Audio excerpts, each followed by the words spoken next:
पूर्वतयारीची पाहणी करता आज पण पाहणी केली, काय तुम्हाला जाणवलं, काय मुद्दे आहेत, काय सूचना केली? आता बघा, तुम्ही सगळेच होते इथे आणि तुमच्या समोरच सादरीकरण सुरू होतं, त्यामुळे सगळी तयारी जी आहे प्रत्येक विभागाची त्याचा आढावा घेतलेला आहे आणि जवळपास यांना दरवर्षीचा आता वारकरी येतात, त्यांची गैरसोय होऊ नये यासाठी सगळे आपलं प्रशासन जे आहे ते पूर्ण सज्ज आहे.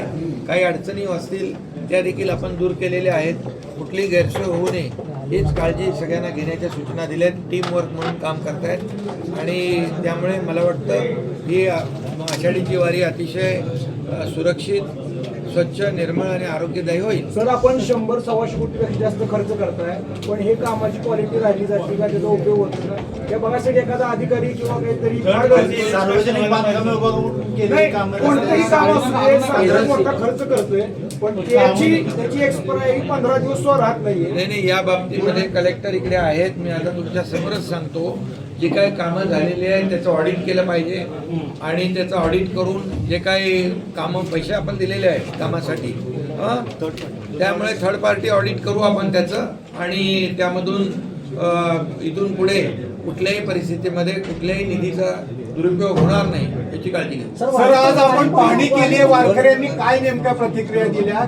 वारकरी आनंदात आहेत, खुश आहेत. फक्त ते ह्याच्यामध्ये गेलो होतो आम्ही आपल्या दर्शन रांगेमध्ये पत्रा शेडमध्ये, तर तिकडे त्यांनी सांगितलं आम्हाला थोडं बसायची व्यवस्था केली तर बरं पडेल. तर मंदिर व्यवस्थापन समितीला आम्ही सांगितलेलं आहे तर ते ताबडतोबीने काही डेकोरेटर जे आहेत त्यांच्याशी बोलून ती व्यवस्था जी आहे ती करते. साहेब, आपण यावेळेस स्वच्छ आवश्यकता होती ते ॲम्ब्युलन्स पण त्यांना आपण प्रत्येक ठिकाणी ज्या काही मशिनरी लागणार आहेत, जेटिंग मशीन आहे, सक्शन मशीन आहे, ती देखील त्याची व्यवस्था करण्याच्या सूचना दिलेल्या आहेत इतर महापालिकांकडून. आणि मला वाटतं रस्त्याची व्यवस्था सुस्थितीत असणं, काही खड्डे भरायचे असेल तर RMCने भरायला मी सांगितले PWDला आणि कलेक्टर स्वतः त्याचं मॉनिटरिंग करतील या सगळ्या यंत्रणांचं.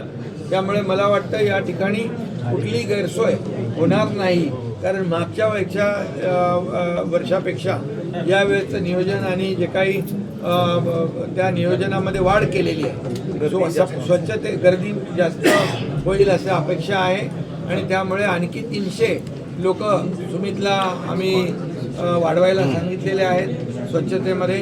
त्यामुळे कुठेही स्वच्छतेमध्ये कॉम्प्रोमाइज होणार नाही. फुटपाथ, रस्ते, आतले गल्लीबोळं, टॉयलेट जे आहेत ते ठेवले, त्यांना व्यवस्थित पाणी फ्लश होतं आहे की नाही तेही बघण्याच्या सूचना दिलेल्या आहेत. मी स्वतः मोबाईल टॉयलेट पाहणी करून आलेलो आहे.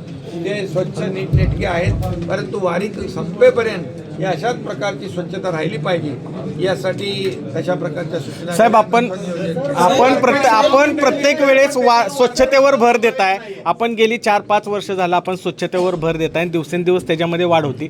पण हा स्वच्छता करणारा एक वर्ग आहे, तो वर्ग गेली 40 वर्ष झालं हक्काची घरं मिळावीत म्हणून संघर्ष करतोय, झगडतोय. त्याच्याकडं कोणाचंही लक्ष जात नाही, फक्त घोषणा होतात. तर आपण एक म्हणजे राज्याला आपण एक संवेदनशील मुख्यमंत्री उपमुख्यमंत्री म्हणून माहिती आहात, तर त्या मेहतर समाजाला घरं मिळणार आहेत का जो पहाटे उठून ही स्वच्छता करतोय? त्याचं नियोजन आपण पुढचा जे पंढरपूर विकास आराखडा जो आहे कॉरिडॉरचा, त्यामध्ये त्यांचा समावेश केलेला. कॉरिडॉरचे बाधित आपल्याला आत्ता मंदिरामध्ये दर्शनानंतर भेटलेले आहेत, त्यांच्यासोबत काय चर्चा झाली, आपण त्यांना काय आश्वासित केलेलं आहे?